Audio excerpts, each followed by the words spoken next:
I came home that evening feeling a strange mix of relief and exhaustion. Work had been particularly draining, and all I wanted was to unwind, maybe pour myself a glass of wine, and change into something comfortable. As I unlocked the door, a sense of peace washed over me. Home, my sanctuary. But that feeling was short-lived. The first thing that hit me was the smell. It was faint, but unmistakable, sharp, pungent, and entirely out of place in my meticulously kept apartment. My nose wrinkled in confusion as I dropped my keys onto the entry table. The living room was just around the corner, and as I rounded it, my heart sank. There it was, lying in a heap on the hardwood floor, my favorite dress, the one I'd worn to last year's gala, a gorgeous midnight blue silk gown that I had spent months saving up for. Now it was crumpled, stained with what could only be described as a dark, yellowish blotch. I stood frozen, unable to comprehend what I was seeing. My mind raced, desperately trying to come up with a reasonable explanation, but none of them made any sense. And then I heard it, a light, carefree laugh coming from the kitchen. "Eliza," I called out, my voice trembling slightly as I forced myself to move closer to the kitchen. She appeared in the doorway, a glass of juice in her hand, her expression relaxed, as if she hadn't a care in the world. "Oh, hey, Lucia, didn't hear you come in." I stared at her, my anger bubbling up, but I forced myself to stay calm. "Eliza, what happened to my dress?" She glanced over at the mess on the floor, and a smile tugged at the corners of her mouth, as if she found the situation mildly amusing. "Oh, that. The dog had an accident while I was in the other room, and it was the closest thing I could find to clean it up." I couldn't believe what I was hearing.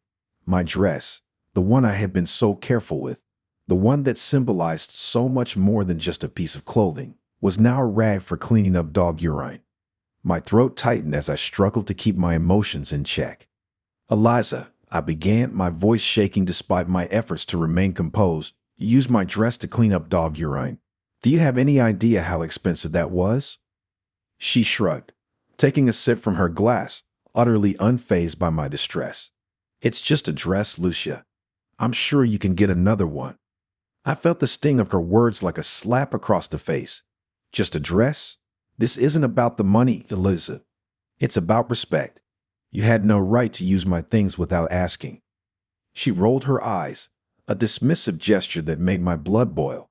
"You're overreacting. It's not that big of a deal. The dog was going to ruin something anyway. At least it wasn't the furniture." I stared at her, incredulous. "Not a big deal. This isn't the first time you've crossed a line. You've used my things before without asking, but this is too much. Do you even realize how disrespectful you're being?" Eliza's expression hardened, and for the first time, I saw a flicker of defensiveness in her eyes. "I'm sorry you feel that way, but it's not like I did it on purpose. It was an accident. You're making a mountain out of a molehill." I was about to retort when I heard the front door open again. Adrian walked in, looking between us with a puzzled expression. "What's going on?" he asked, his eyes moving from my furious face to Eliza's irritated one. "Eliza used my dress to clean up dog urine," I said, my voice barely above a whisper, trying to contain the storm of emotions swirling inside me.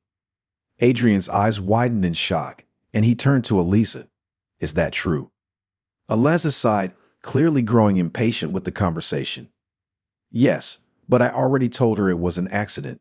The dog had an accident, and I used the dress because it was nearby. I don't see why she's making such a big deal out of it."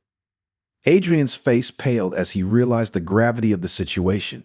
He knew how much the dress meant to me, and he could see the hurt in my eyes. "Eliza, you shouldn't have done that. That dress is really important to Lucia." Eliza crossed her arms, her tone defensive. I said, "I'm sorry, okay? It's just a piece of fabric." I couldn't take it anymore. The frustration, the disrespect, and the dismissiveness. It was all too much. "Eliza, I want you to leave. Now." Her eyes widened in surprise, and for a moment she looked like she might argue, but something in my expression must have told her I wasn't backing down. She sighed and set her glass down on the counter with an exaggerated sigh. "Fine, I'll go, but you really need to learn how to lighten up, Lucia," she muttered as she walked past me, grabbing her purse from the couch before heading out the door. As soon as the door clicked shut behind her, I let out a shaky breath, feeling tears prickling at the corners of my eyes. Adrian moved closer, placing a hand on my shoulder, but I pulled away, not ready to be comforted yet. "Lucia, I'm so sorry. I didn't know she would do something like that," Adrian said softly, his voice full of regret. I turned to face him, my anger still simmering. "Adrian, why did you give her a key to our apartment? She just waltzes in here whenever she feels like it, and now this. This is the last straw. I'm tired of being disrespected in my own home." He looked stricken, as if he hadn't realized how much this was affecting me. "I didn't think it would be a problem. She's my sister, and she needed a place to stay while she's in town." "That's not the point, Adrian," I snapped, my voice rising with each word. "This isn't just about the dress. This is about boundaries and respect. This is my home too, and I deserve to feel safe and respected here." Adrian ran a hand through his hair, his expression pained. "You're right, Lucia. I'm sorry. I should have asked you before giving her the key. I'll talk to her. And I promise this won't happen again." I wanted to believe him, but the damage had already been done. My trust had been shaken, and it would take more than just words to repair it. I looked down at the ruined dress still lying on the floor, a symbol of all the disrespect I had endured. "Just take the key back from her," I said quietly, my voice barely audible, "and make sure this never happens again." He nodded, looking defeated. "I will, I promise." As I picked up the dress, feeling the fabric limp and ruined in my hands, I wondered if things could ever truly go back to the way they were. But one thing was certain. Something had to change, or this home, my sanctuary, would never feel like mine again. I spent the rest of that night in a haze of frustration and disbelief. The sight of my ruined dress lingered in my mind, and no matter how hard I tried, I couldn't shake the anger that simmered just beneath the surface. Eliza's dismissive attitude and the casual way she had violated my space left me feeling unsettled in my own home. I couldn't wait to confront Adrian about it, but when he finally came home, I found myself struggling to find the right words. He walked in late, looking tired from a long day at work. I was sitting on the couch, trying to distract myself with a book, but the moment I heard the door close, I knew I couldn't put it off any longer. I stood up, my heart pounding in my chest as I approached him. "Adrian," I began, trying to keep my voice calm but firm, "we need to talk."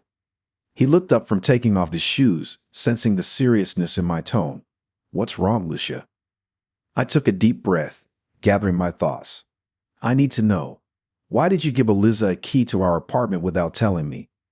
He straightened up, his brow furrowing in confusion. "I didn't think it would be a big deal. She's my sister, and she needed a place to stay while she's in town. I figured it would be easier for her to come and go if she had a key." The casualness of his response sent a fresh wave of anger through me. I could feel my patience slipping away as I struggled to make him understand just how much this had hurt me. "Adrian, this is my apartment too. I paid for it, and I deserve to know who has access to it. You should have talked to me first." He sighed, running a hand through his hair, clearly not understanding why I was so upset. "Lucia, it's not like she's a stranger. She's family. I didn't think it would be an issue." I could feel the frustration building inside me, threatening to spill over. "It is an issue, Adrian. This isn't about Eliza being family. It's about trust and respect. She used my dress, my most expensive dress, to clean up after her dog without even asking. And you just gave her a key like it was nothing." Adrian's eyes widened in shock, his expression shifting from confusion to concern. "She did what?" I nodded, the anger returning in full force. "Yes, she used my dress to clean up dog urine, and when I confronted her about it, she acted like it was no big deal. I'm tired of feeling like my things and my space don't matter." He looked genuinely horrified, and for a moment, I could see the regret in his eyes. "Lucia, I'm so sorry. I had no idea she would do something like that. I'll talk to her." "That's not enough, Adrian," I interrupted, my voice trembling with emotion. "This isn't just about the dress. This is about how you and your family treat me. I feel like my opinions, my feelings, and my boundaries don't matter to any of you. And I'm done with it." He looked stricken, his face pale as he absorbed the weight of my words. I didn't realize you felt that way, he said quietly, his voice tinged with guilt. I never meant to make you feel like your feelings don't matter. I didn't think. That's exactly the problem, I replied, my voice softening slightly as I saw the remorse in his eyes. You didn't think. You didn't consider how I would feel about it. And now I'm left dealing with the consequences. Adrian took a step closer, reaching out to take my hands in his. Lucia, I'm sorry. I should have talked to you before giving Eliza the key. I promise I'll take it back from her, and I'll make sure this never happens again. I looked into his eyes, searching for sincerity. I could see that he was truly sorry, but the hurt ran deep, and I wasn't sure if an apology would be enough to fix things. I need more than just a promise, Adrian, I said, my voice trembling slightly. I need to know that you're really on my side, that you respect me and our home enough to set boundaries with your family. I need to feel like I matter to you. He squeezed my hands, his grip firm but gentle. You do matter to me, Lucia. You matter more than anything. I'm sorry I didn't show that before, but I'm going to do better. I'll talk to Eliza, and I'll make sure she understands that this is our home, not just mine. I'll make it right. I wanted to believe him. I wanted to believe that this would be the turning point, that things would change, and that I could finally feel secure in my own home. But a part of me remained guarded, wary of placing too much trust in promises alone.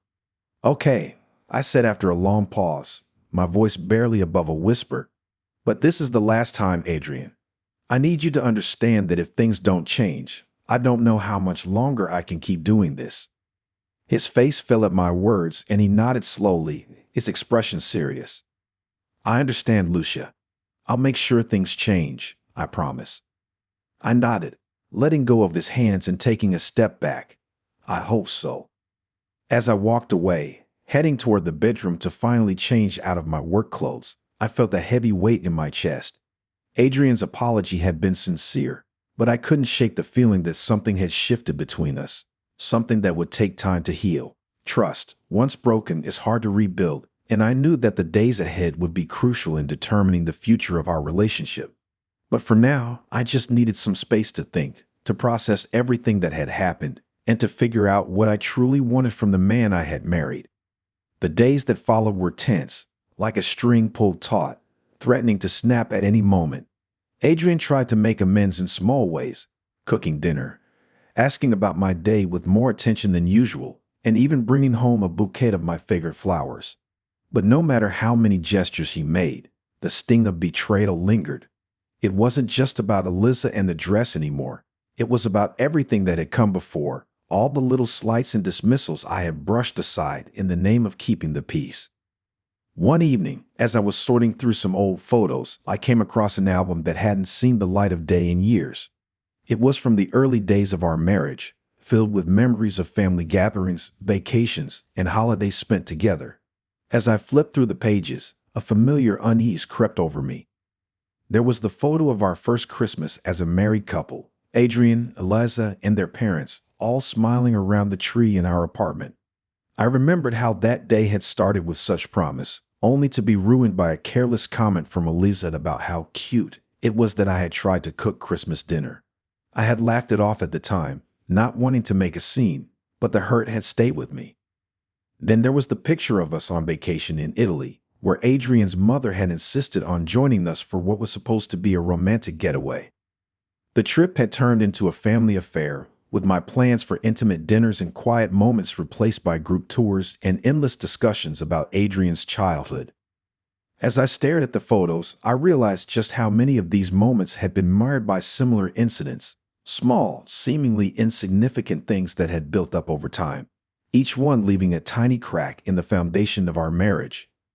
And now, with the situation with Eliza, those old wounds were reopening, bringing with them a flood of unresolved resentment. That evening, I couldn't hold it in any longer. As we sat down to dinner, the tension in the room was palpable. Adrian must have sensed it because he looked at me with concern as he placed a plate of pasta in front of me. "You've been quiet all day," he said, his voice gentle. "Is something on your mind?" I looked down at my plate, my appetite gone. "I've been thinking," I replied, my voice sounding distant even to my own ears. "About everything that's happened over the years. About your family and how they treated me. Adrian frowned, clearly not expecting the conversation to take this turn. What do you mean?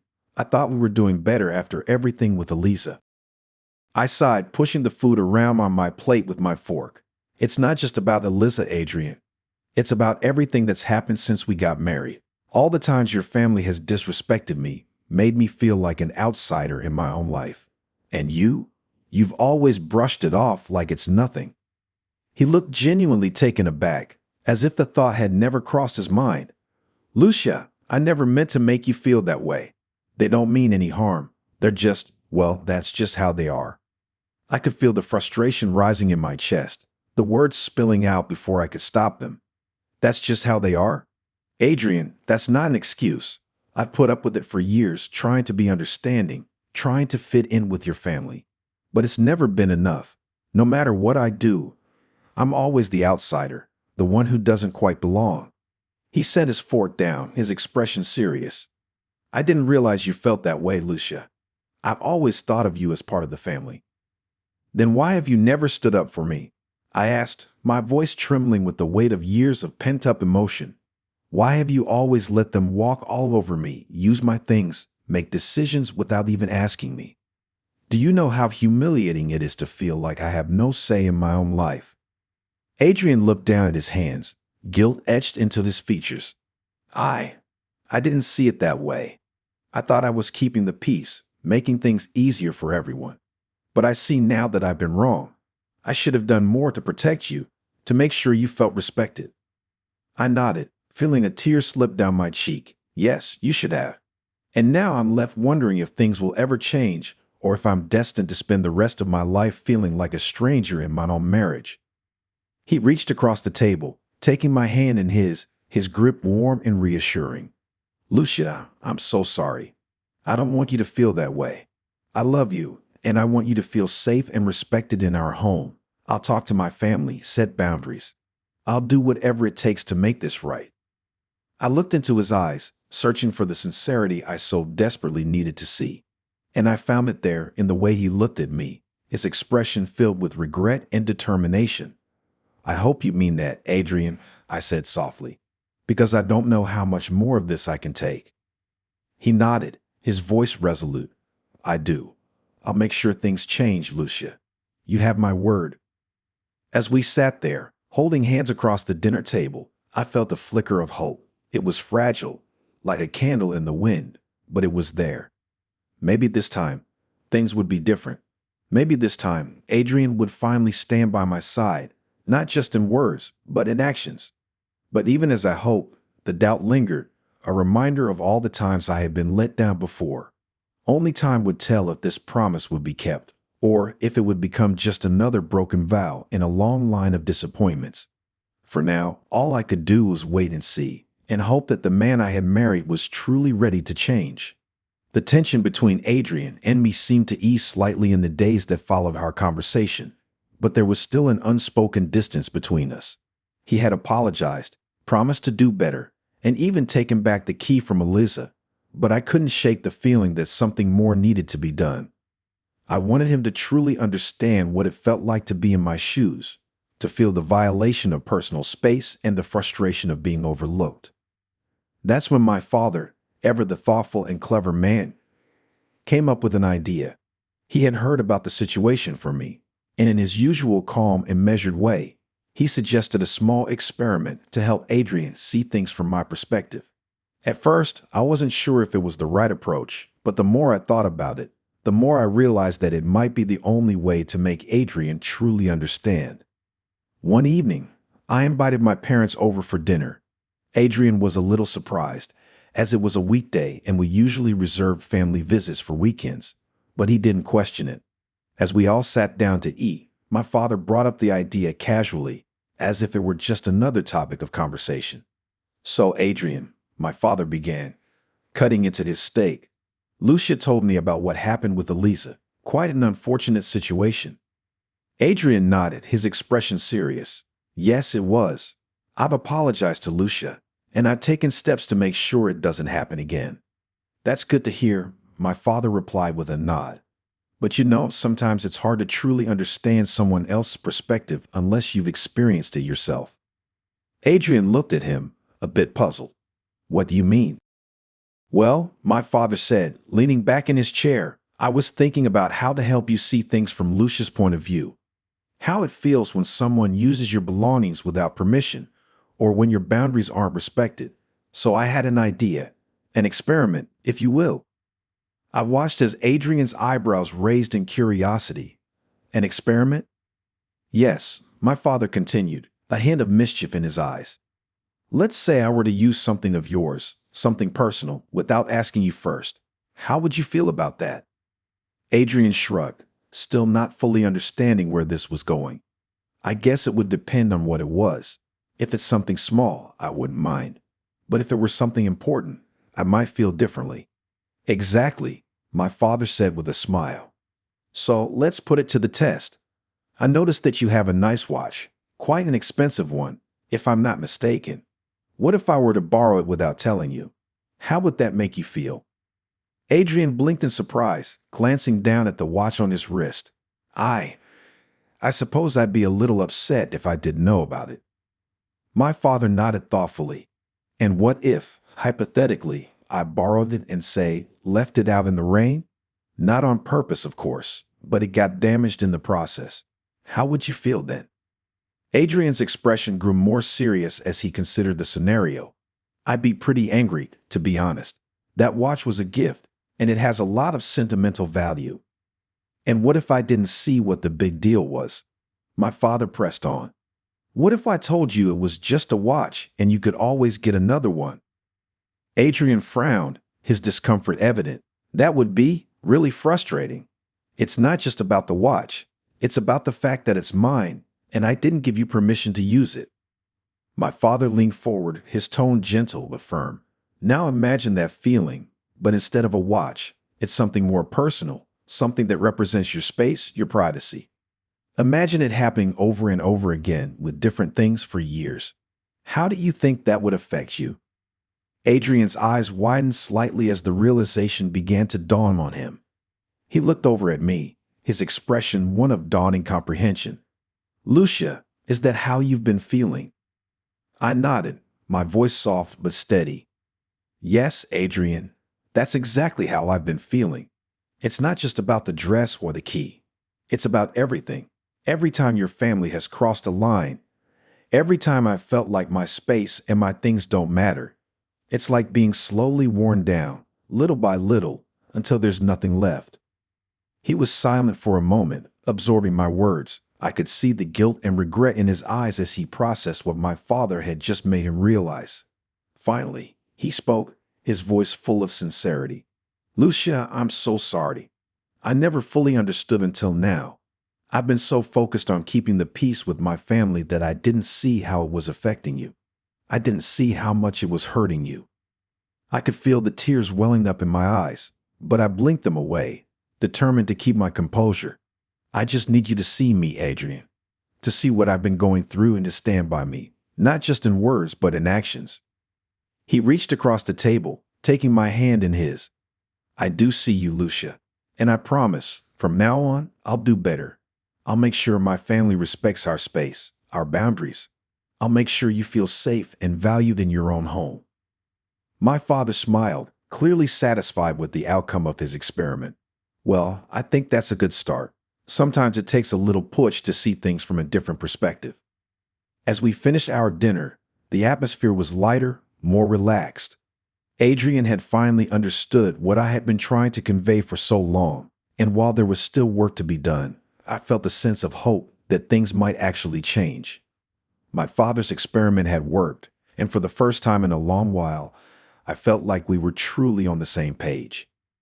Later that night, as Adrian and I got ready for bed, he turned to me, his expression serious yet tender. Lucia, I know I've let you down in the past, but I want you to know that I'm committed to making things right. I'm committed to us. I looked at him, seeing the sincerity in his eyes, and nodded. I believe you, Adrian. And I want us to work too. But it's going to take time, and we're both going to have to make an effort. He nodded in agreement, pulling me into a gentle embrace. We will, Lucia. together. As I lay in bed that night, wrapped in Adrian's arms, I felt a sense of peace that I hadn't felt in a long time. It wasn't perfect, and there were still challenges ahead, but for the first time, I truly believed that we could overcome them. We were finally beginning to understand each other, and that was the first step toward healing the wounds that had plagued our marriage for so long. The days after my father's experiment marked a turning point in our marriage. Adrian had finally grasped the depth of my feelings, and with that understanding came a renewed commitment to our relationship. We knew that if we were going to move forward, we needed to set clear boundaries, not just with his family, but with each other. It was time to create new rules that would protect our personal space and strengthen the bond between us. One Saturday morning, as we sat together at the breakfast table, I broached the subject that had been on my mind since that dinner with my parents. Adrian, I began, stirring my coffee absent-mindedly, I think we need to have a serious conversation about what happens next. He looked up from his newspaper, giving me his full attention. I agree. I've been thinking a lot about it too. We can't just let things go back to the way they were. I nodded, feeling a mixture of relief and nervousness. Exactly. We need to establish some ground rules, rules that both of us are comfortable with, and that we enforce with your family. I don't want to feel like I'm being unreasonable, but at the same time, I need to feel safe and respected in our home. Adrian reached across the table, taking my hand in his. You're not being unreasonable, Lucia. You're asking for something that's completely fair. We should both feel like this is our home, our sanctuary.